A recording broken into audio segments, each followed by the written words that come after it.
Good morning and welcome to Southeastern 16 Game Day. I'm your host, Chris Lee, doing this alone this morning. My man Blake Lovell's got voice troubles, so we're putting him on a pitch count for tonight when we have our recaps. We usually do those around 9:30 Central after most of the games have been played. Got a lot of stuff to talk about. We're going to hit on every single game today, some more than others. Of course, ESPN Game Day in Columbia, Missouri for South Carolina LSU. We've got Alabama heading to Wisconsin. We got Ole Miss heading to Winston-Salem to face Wake Forest. We got all kinds of games going on today. We're going to get into all of them, but first of all, just hope everybody out there is safe.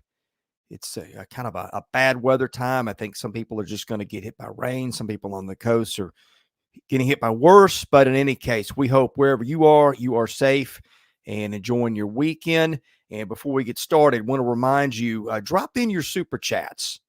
Drop in your comments. We'll try to read those on screen. Super chats help us out. They help keep us running and paying the bills.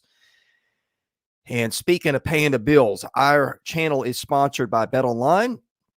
That is the world's most trusted betting platform and your number one source for anything football. BetOnline has every stat, every matchup, even live odds and spreads to bet on during the games. Think you know your stuff. Get in on our $200,000 mega contest and pick 5 games against the spread every week for your chance at weekly prizes and a share of $200,000 when the game's over. Head on over to our online casino. Get in on a game of blackjack or poker or unwind with one of over 150 slots games. Head to the website today to get in on all the action. Bet online. The game starts here. All right, we welcome our man Sam Smith in.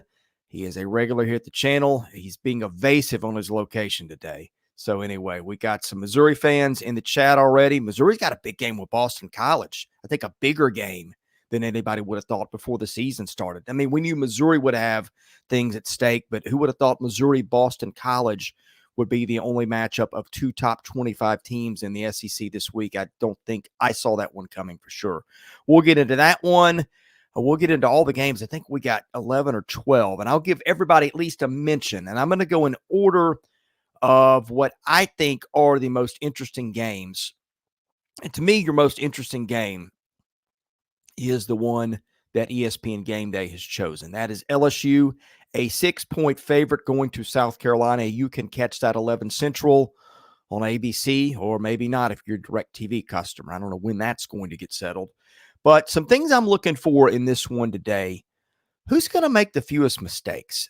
I think South Carolina has had some offensive issues that we know. I think sometimes in games like that, you've got to take advantage of turnovers and sacks and short fields. And I think until South Carolina gets the offense going, that's going to be a key to the game. I think I'm looking for Lenore Sellers, their quarterback, see how he plays. Can he evolve as a passer? Felt like he had a better second half last week as South Carolina was playing from ahead in Lexington, Kentucky, and he just kind of did what he needed to do. But LSU is going to be the biggest challenge that South Carolina's defense has faced. I don't think this is LSU's offense from last year. I mean, you had the Heisman winner. You had a couple of first-round picks at wide receiver. You had all kinds of stuff at your disposal there. But you still got a good offense. Garrett Nussmeier's a good quarterback. You got Kyron Lacey, good receiver. You've got those 2 first-round tackles, but your running game's hurting if you're LSU. And so I want to see for LSU, what's your offensive identity? Can you run the ball? Who's going to be your guy that you count on to run the ball? Can you create third down opportunities to convert those? Because you want South Carolina's defense on the field. Those guys just wreaked havoc all week last week against Kentucky. I think you got something to combat that if you're LSU with those tackles. So anyway, I think that'll be very interesting when LSU's got the ball against South Carolina's defense, because that is your strength-on-strength matchup in this one. And then on the other side, I want to see Rocket Sanders return to form. We know how great a back he was 2 years ago when he was at Arkansas, and last year that injury just not only did keep him sidelined for most of the season, but he wasn't the same when he was in there. So I think this South Carolina LSU game is a fascinating one this morning. That's going to kick our day off at 11 Central on ABC. So can't wait to watch that one. A lot at stake for these teams. I think if you're South Carolina, You get a win, you're 3-0. I don't think even the most optimistic South Carolina fans expected that going into the season. Next up, you would have Akron, so you're going to be 4-0. Then you get a week off. Then you host Ole Miss. Hey, speaking of national exposure, what would a 4-0 South Carolina be facing probably an undefeated Ole Miss on October the 5th? I don't know if that's an ESPN Game Day game, but you're going to have a lot of eyes on that one. And that's when it gets tough for Carolina. You got to go to Alabama after that, and then Oklahoma, and then the last half of the schedule's not a cakewalk either. So I'm very interested. If South Carolina wins, there's going to be a lot of optimism heading into next week in which they will blow out Akron and then get a week off. If you're LSU, my goodness, if you're Brian Kelly, you don't want to lose this game. Already talk about hot seat with him. I think that's premature, but you lose this one, you're 1-2. You got potential losses coming up. Ole Miss, maybe at Arkansas, maybe at A&M, Alabama, Florida in the swamp. Who knows? Vandy won't be a pushover. Oklahoma won't be a pushover. So we've heard this talk of if Brian Kelly's 7-5, he might lose his job. And the way they change coaches in Baton Rouge, I think that's possible. So I'm very interested to unpack what happens after this one. I think if you're South Carolina, you lose this one, it's not the end of the world. You're still 2-1. That's a good spot to be in. You're on track for most of your preseason goals. If you're LSU and you got 2 losses after this one is going to feel like the sky is falling in Baton Rouge. So interested to see how this one comes out. Next one on my list of games. I've got this as my second most interesting game, and you could argue other games in front of it, but I think this A&M Florida game too is one of these hit the panic meter if you lose games. Of course, if you're Florida, you know for Billy Napier what that's going to mean. Going to be a very unpleasant season for him if they lose this one. If they win this one, then you got a little optimism. You can go back and you can say, hey, maybe we just got creamed by Miami because Miami is a playoff caliber team. That might be the case. And I'm interested to see how they manage the quarterback situation today. I think Graham Mertz is going to start. I'm pretty sure that's what I heard. DJ Lagway, I'm almost sure is going to have to get reps at some point. So Florida's not been good at home lately. The swamp is not what it has been. I think Florida's lost its last 3 games at home. And I think if I'm right, A&M has got a long losing streak on the road. Might be 9 games in the SEC. It's a lot. So I think if you lose this one, again, this is one where the loser is not going to feel great about things. We already know that for Florida. If you're A&M and you're Mike Elko, that offense just hadn't looked good so far. And I'm speaking of quarterbacks, how does this one look for them this week? That's a good question. Could see Marcel Reed today. So that's my number 2 game. That one kicks off 2:30 on ABC. A&M is a 3.5-point favorite. I have no idea what to expect from that one. And frankly, I've got no idea what to expect from LSU and South Carolina. I don't bet on football, but if I did, I wouldn't start with either of those games today. Now, here's one that I find really interesting and more interesting than I would before the season. That is Tulane's trip to Oklahoma, 2:30 Central on ESPN. Oklahoma, a 12-point favorite in this one. And for Oklahoma, if you watch the channel, you kind of know the story. That offensive line has been a mess. They are now on their 3rd center. That's Josh Bates. He's playing without the full use of one arm. Not sure exactly what that means, but it's not looked good. Oklahoma last week just barely scraped out a win over Houston. Was very heavily favored in that one. Sooners ran for 75 yards last week. That rushing attack has been nowhere near what I thought it would be. They can't get Gavin Sawchuk going. And again, a lot of that's got to do with the offensive line. Also, you got some injuries at receiver. They've been really beat up there all year. Do we see Nick Anderson this week? That's a question as of late last night. I think that's still a mystery. And can the defense keep it up? Because you're going to need to do it against Tulane. John Summerall's team really well coached. They got a freshman quarterback in Mensah who's really, really good so far. And Oklahoma's forced 8 turnovers in 2 games. I think 6 of those were week 1. That has been Oklahoma's saving grace so far. That defense is stout. We knew it would be. It has shown up so far.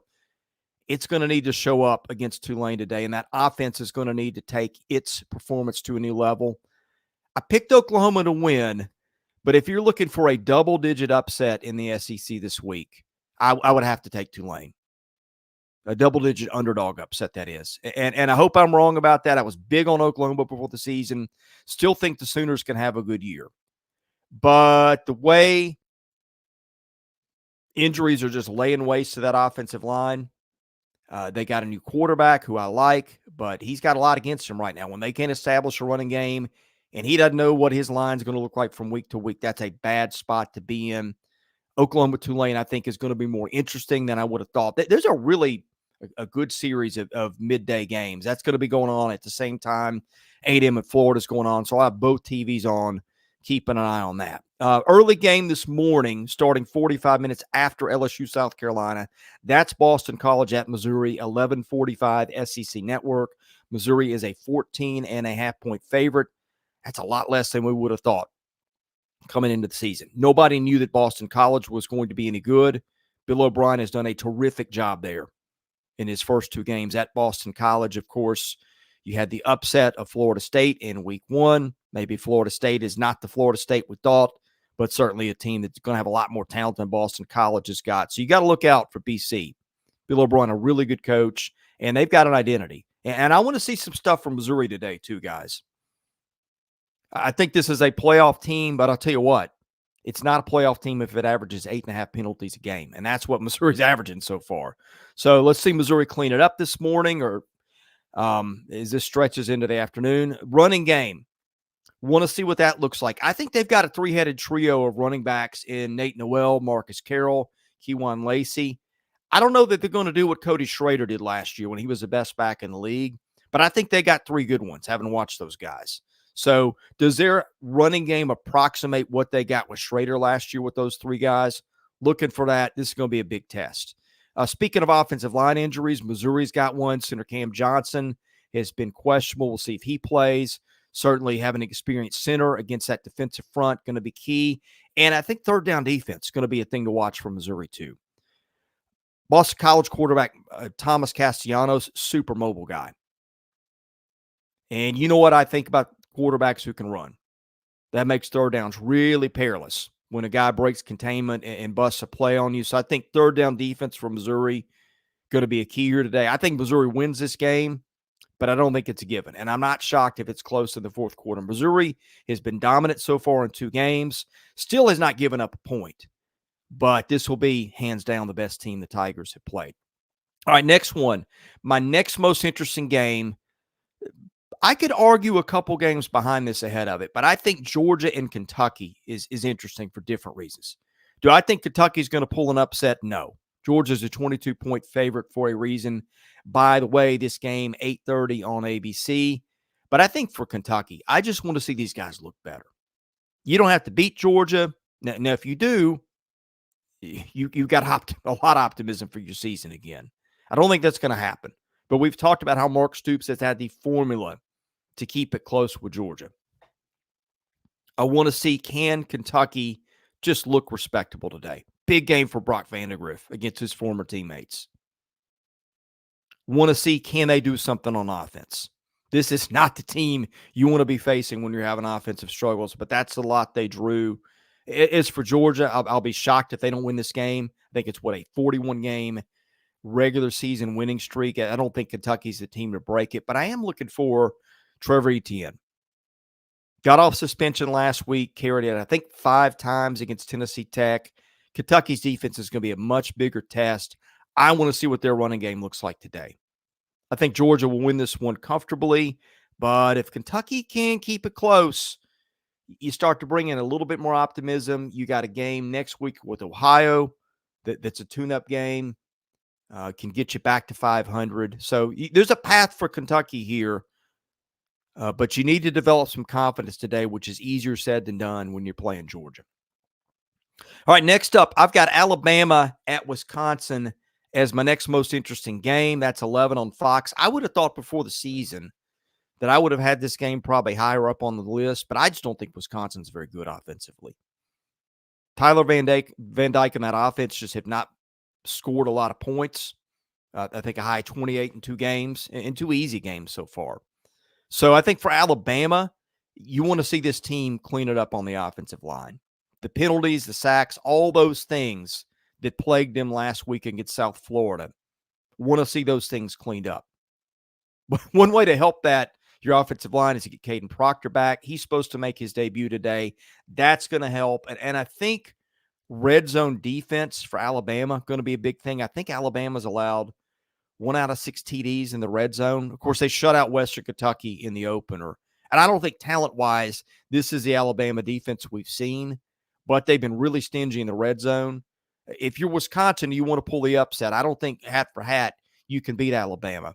But I think what you can do is you can convert in those red zone opportunities. That's where Alabama's been extremely good. Statistically, last week, that game was closer everywhere on the stat sheet than it was on the scoreboard. I think that's a big reason why Alabama's red zone defense has been so good.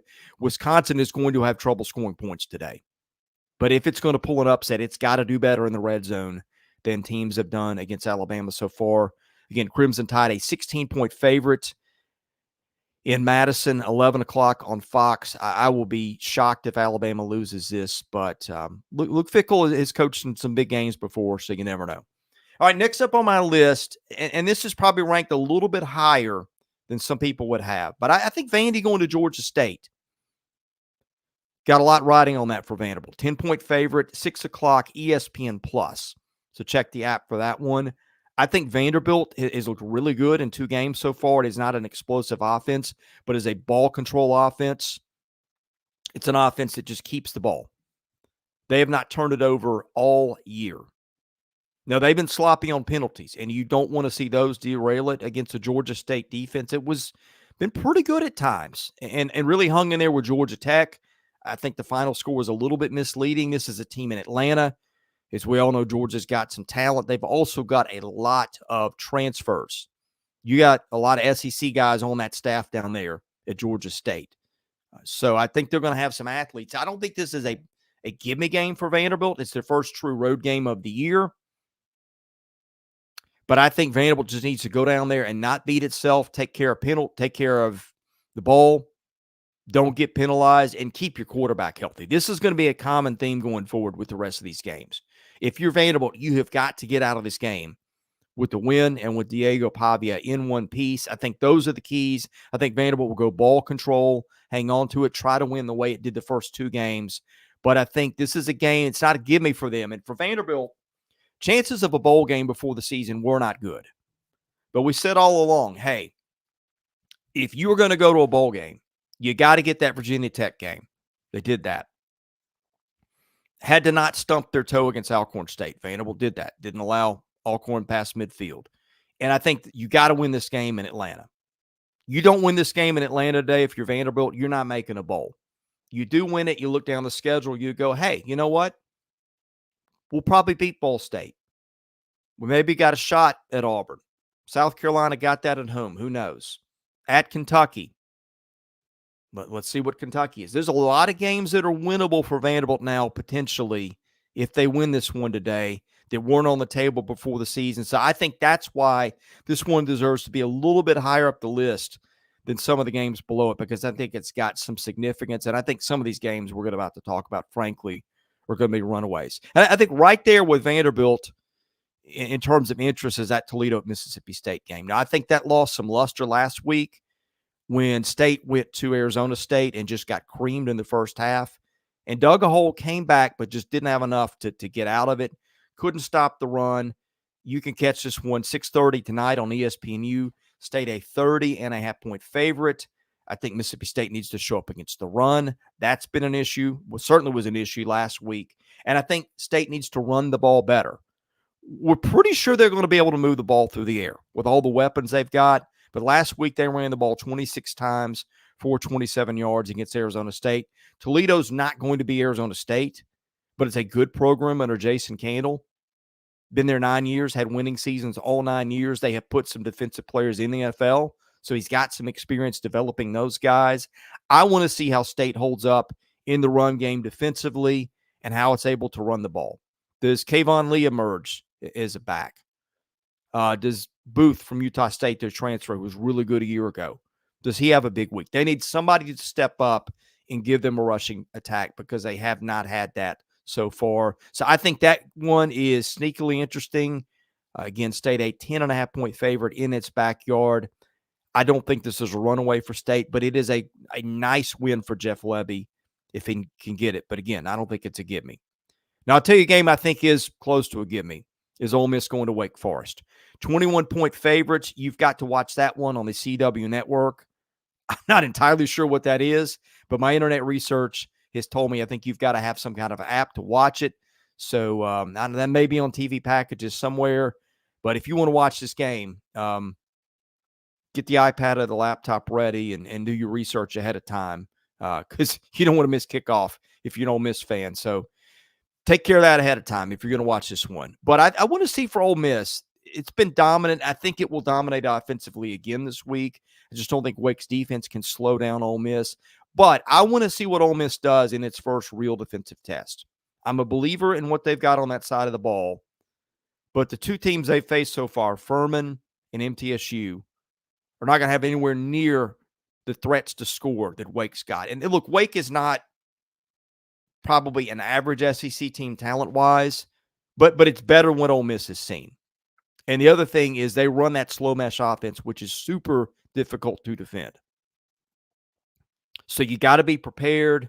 You got to be disciplined. You got to stay in your lanes. If you're Ole Miss, you don't want to get too cocky, go into this thinking you got it because they can gas you for a big play in the run. Now, I think their defensive front is equipped to handle it, but you got to stay disciplined. You can't get caught looking ahead. You can't get caught thinking this is a game we can just show up and win. I think Ole Miss wins this game and probably wins it comfortably, but I want to see what the defense does against its first real road test. All right, next up, New Mexico at Auburn. Auburn, a 27-point favorite, 6:30 on ESPN2. The big story in this, Hank Brown, Nashville native, gets his first start in this one. Auburn has already benched Peyton Thorne after 2 games. So how does Hank Brown do? Look, the tests are not going to get any easier than what you get in this one. I don't know if New Mexico's got the worst defense in the FBS, but if not, they're really close. Bronco Mendenhall's the coach there. Nick Howell's his defensive coordinator. Howell was a disaster at Vanderbilt as the DC. I think they've already given up 60 points once. Auburn should have a field day. And I think if you're Auburn, you could just run the ball and win this one with Jarcrose Hunter. But you need to get a passing game going. You need to develop some confidence in your quarterback. If that's Hank Brown, he needs to get it today. Maybe you give Peyton Thorne some garbage time to get his confidence back. I don't know what the plan is, but it better work today. Because if you can't score New Mexico, you're going to have a lot of trouble. So this is a confidence game. I think this is a game where we want to see how Hank Brown does. Does he win the job? Because if he does win the job, he's playing Arkansas next week in a game where you're going to have to score to keep up with those guys. So I think big game today, I think should be a blowout, but want to see what it looks like for Auburn at the quarterback position. All right, these games I don't have a lot of interest in. It's hard to find a storyline, but I think Arkansas bounce back game for the Razorbacks. They are 22-point favorites over an awful UAB team. That I don't bet on games, but that feels like free money to me. 3:15 on the SEC network. I think Arkansas, you just got to play smart and disciplined. Get over the hangover of the disappointment of last week. Don't get penalties. Don't get key turnovers. Just get in the habit of playing clean. Now, you can beat UAB without playing clean, but you don't want to get in bad habits. You want to get a lead. You want to get Talon Green out of the game because Talon Green is the key to a lot of your success this year. That kid's really, really good. Bobby Petrino thought he found his quarterback in the portal. That was a guy I think he wanted. And boy, watching them play so far, hard to argue. He's a great fit for what they do. But you get him hurt, whatever expectations you have built in for where you can go with this season, I'm not going to say they're gone because we need to see what it looks like behind him. But I think you want to get him out of the game early, just like Vanderbilt does with Diego Pavia and a few other teams. But take care of business, get your win, move on. Because the real games are in front of you that you need to win, and you need him to get those. So I think Arkansas rolls today. I'm not sure why that line's not higher, but don't come out with the hangover of last week. Everybody knows you should have won the game.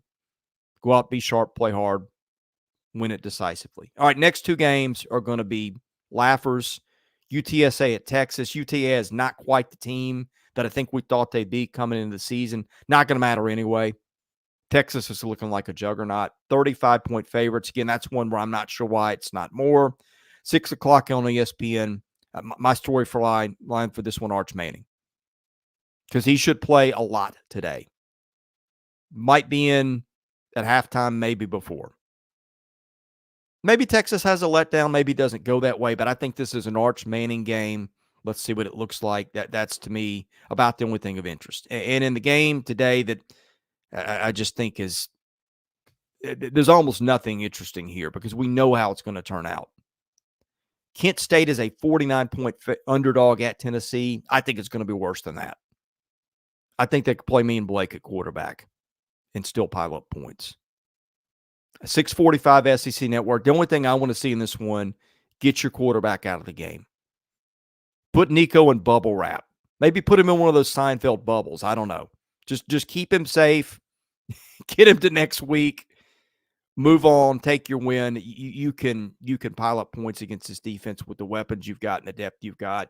You don't need Nico to do it. So get him out of the game early. Maybe get him out of the game mid-first quarter. Get him some reps. Give the backups a shot. Tennessee is going to dominate this game. Again, this is the kind of game that Josh Heupel just smashes opponents, and I think that's what this is going to be in Knoxville. Some stuff on the way out, reading through the comments. Sam, appreciate you being here as always. Somebody brings up the Ray Tanner situation at South Carolina. I don't know what's going on there. That was out of the blue. Tanner's been the AD there since, I think, 2012. Carolina won the College World Series, I think, in 10 and 11. And in 12, they lost the finale to Arizona. And he resigned, took the AD job there, and has been that guy ever since. And he stepped down. I think he's taken another role. I don't know what's going on with that. That seemed to be out of the blue. Some stuff in the comments about that, but yeah, we'll wait and see. That was a thing of interest to me. Like, things have gone okay at South Carolina. Football's been up and down. It's not been what it was with Spurrier. They've not quite gotten back there. Shane Beamer's had pockets. At the end of the year 2 years ago where they boat raced Tennessee and beat Clemson, that was a pocket, but it's not been something they've sustained. Baseball has not been what it was under Ray Tanner, although nobody's going to be what it was under Ray Tanner. To go to 3 College World Series finales back to back and win 2 of them, that's almost unheard of. In fact, nobody's done it since. So I think that's one that's an interesting situation to watch. Yeah, they've been great in women's basketball, as everybody knows, but some of the other sports have suffered. Although they got it right with their latest basketball hire, I think. So anyway.